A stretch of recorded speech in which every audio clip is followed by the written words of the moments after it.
Hi friends, நான் வந்து இன்றைக்கி ஃபஸ்ட்டு விளாக் போட போகிறேன். என்னோடய சேனல் பிடிச்சிருந்தா சப்ஸ்கிரைப் பண்ணுங்கள்.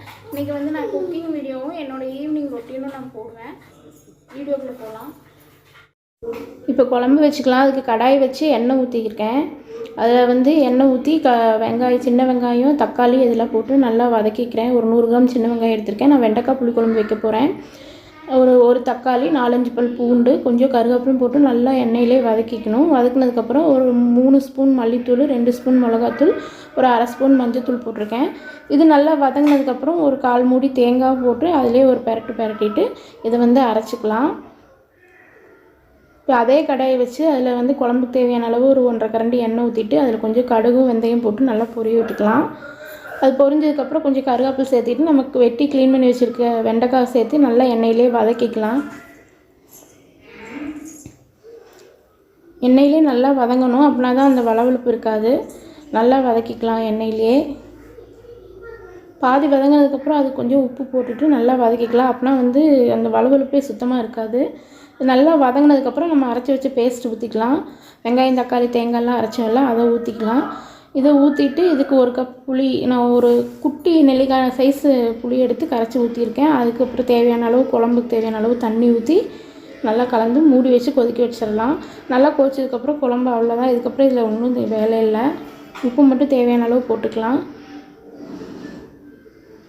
அப்புறம் அது கூடயே சைடில் வந்து கேரட் பீன்ஸ் பொரியல் பண்ணிக்கலாம். நான் ஏற்கனவே சாப்பாடு வச்சிட்டேன். அதனால் கடாயை வச்சு எண்ணெய் ஊற்றி கடுகு போட்டு, கடுகு வெடிச்சதுக்கப்புறம் வெங்காயம், ஒரு 3 பச்சை மிளகா, கொஞ்சம் கருவேப்பிலை, ஒரு 1/4 கிலோ கேரட் பீன்ஸ் இருக்கும். அதுக்கு வந்து 1 வெங்காயம், 3 பச்சை மிளகா சேர்த்திருக்கேன். இது நல்லா எண்ணெயில் கொஞ்சம் வதங்கினதுக்கப்புறம் நம்ம கேரட் பீன்ஸ் சேர்த்துக்கலாம்.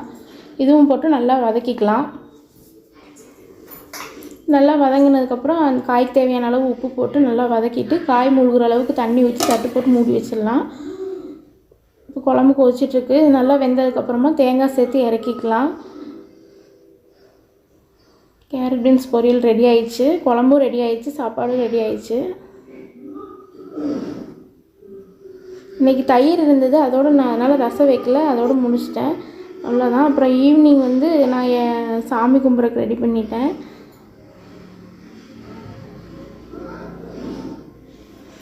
சாமி பற்றி சுடமெல்லாம் பற்ற வச்சு சாமி கும்பிட்டு இதோடு நான் வீடியோ முடிச்சிட்டேன்.